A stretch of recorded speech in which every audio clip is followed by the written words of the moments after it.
Hello there and welcome to the channel. My name is Simon and you are watching, wait for it, Walking Talking Gardens. Now in this video we're going to be looking at those time sensitive seasonal jobs that the lovely Monty Don,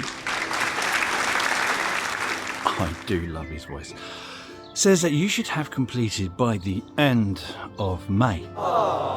Now you know he gets upset, he does have a temper on him, and it hasn't helped that in the past few days his first ever garden design entry into the Chelsea Flower Show, the dog friendly garden, it was found out that that garden was planted with a number of plants that are actually poisonous to dogs.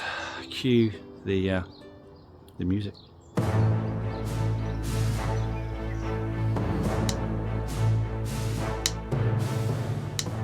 I don't blame people for their mistakes, but I do ask they pay for them.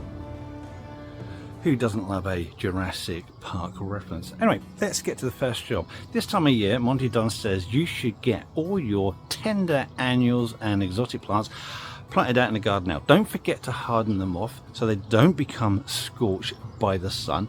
Harden them off takes about 7 to 10 days. Just give them a little bit of morning or afternoon sun, build up to more sunlight as the days go past. Avoid midday sun when the sun is at its strongest, and after that period it should be absolutely fine. It's the same as you trying to get used to the sun when you go on holiday somewhere clever. So you can't put sun lotion on your plants because that doesn't work unless you're a weirdo. The other thing with regards to a lot of these plants, some of the fuchsias, I mean, you just big old list. If you get them planted now at the beginning of spring, it has the entire growing season in order to establish their root systems. There are many plants that if you plant them late into the season, they will not survive the winter. Getting them planted right now allows them to establish and able to cope and tolerate with the cold temperatures when winter comes. Equally, you'd also put like a dry mulch on top just in case, and that way, by doing these things now, you'll keep those plants alive for the following season. So that's an important one, and there are a number of plants that we have been putting in the ground early on in the season to make sure that we can overwinter them as best as we can at the end of the year. Now let's go on with that next job he wants done.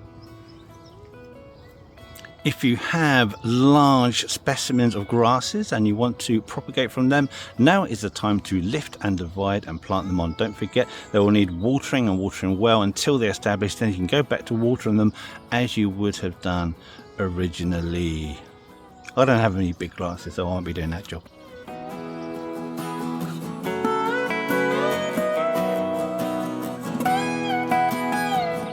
Now, if you're planning on growing tomatoes, Monty says you should have already planted these up in your greenhouse, and there's two good reasons for this. The longer you leave it to planting means you're going to be harvesting those fruits later on as well, and it's a particular problem if you're growing the large fruited tomato cultivars, because they take so much longer in order to mature and then ripen, and if you plant them too late, you may not have a long enough season, especially if you have a season like last year where it's mostly overcast. They may never ripen. Also, if you are growing tomatoes that are going to be ripening later, then you're at risk of these plants getting infected with potato blight, tomato blight. It's the same thing. It's a fungus called Phytophthora infestans. It will ruin a complete crop within a day or two, so be very, very careful. Try and get these crops in early, get them ripened early, and get them out before you hit that risk of the potato blight / tomato blight, or late blight. There are a number of names for it. Still call your plant whatever you want to call it. Oh, hold on a minute. If you're finding this video useful or even just mildly amusing, then don't forget to click the thumbs up, press on that subscription, and if you want to be notified of whenever we release a new video, then click on that notification bell. It helps us more than you know, and it allows us to do stupid visits like this in the future. Anyway, let's continue to find out what old boiled butt has to say. Put my bloody glasses back on. Too hot, too sunny. It's too lovely. Next one, early flowering clematis. Now, Monty does bang on about this a bit, and he is absolutely right. These early flowering forms, the blooms are produced on the previous year's growth. So if you cut it now, or trim it, shape it, whatever you want to do, it will then start producing new invigorated growth. You leave that on, and then come the spring, that new invigorated growth will then be the growth that produces flowers. So you have a really good run of bloom. So it's a really good one to do. If you're not sure whether your plant is a early flowering one, then you can always check the name on the Royal Horticultural Society's website. An excellent website, if you ask me. And if you don't even know the name of it, if it's finished flowering already, it was early. The sun's gone in. Ooh.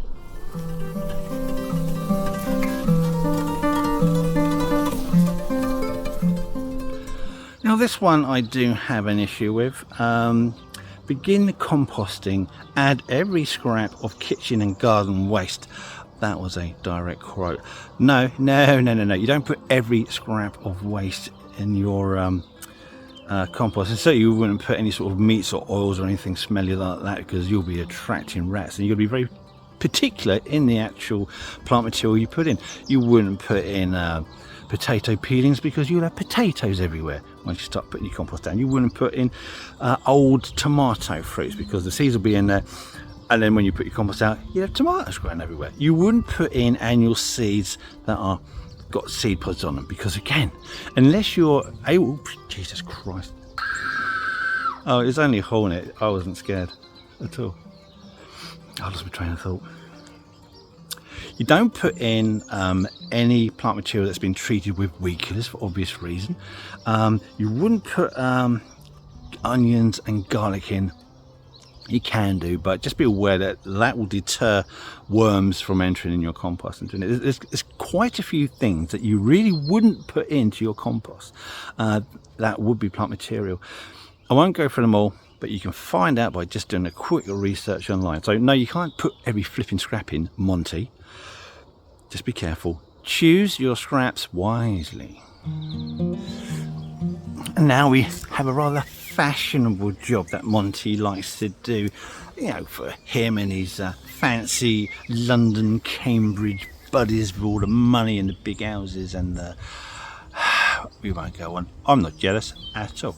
It's called the Chelsea chop. It's done around about the 3rd week in May, and you tend to do it on those summer flowering herbaceous plants. So these would be such things as Lysimachia, Solidago, Heleniums, Sedums. That list goes on.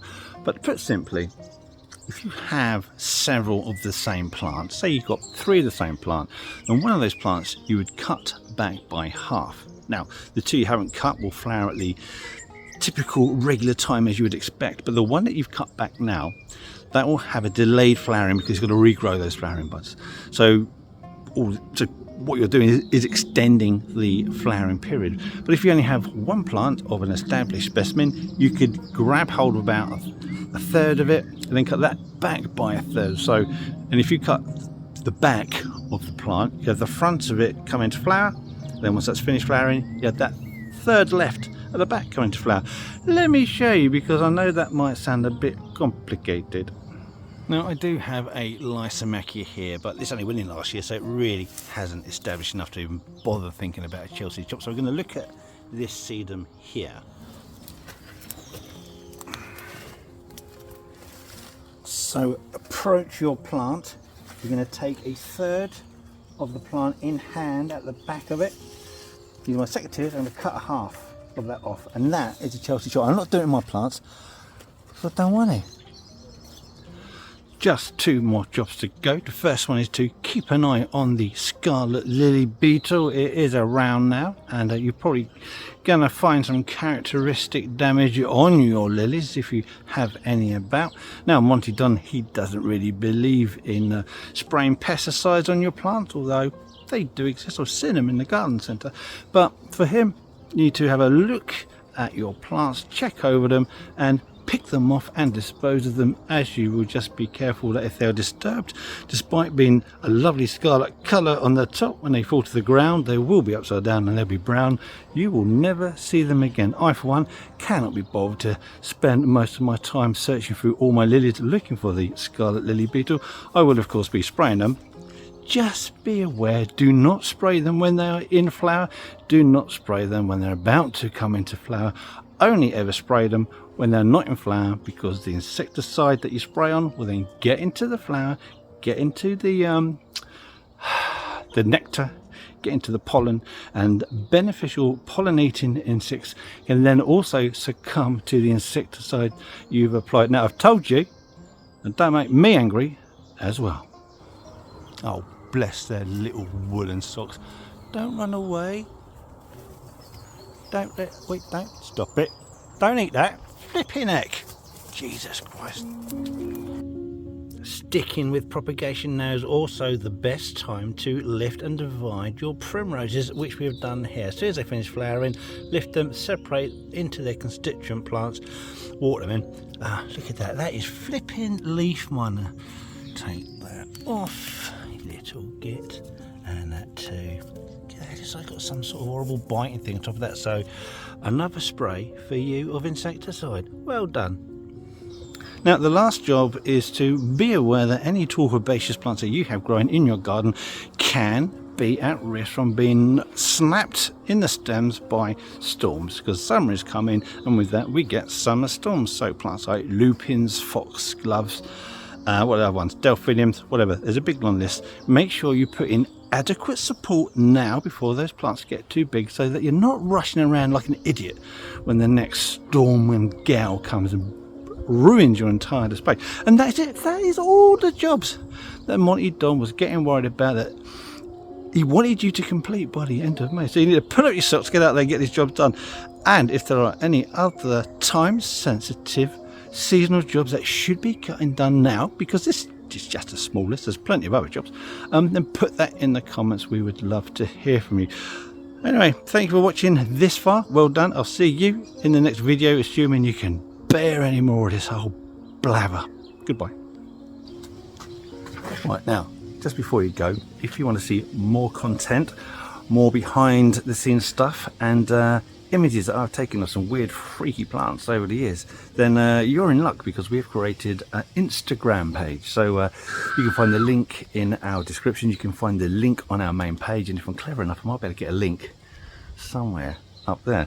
Anyway, thank you for watching, and if you want to see more YouTube stuff, then check out this video here. That's quite a good one. And if it doesn't float your boat, then another one right there. And enjoy these while I've still got the strength, imagination and aptitude to make them. Thank you for watching. Goodbye.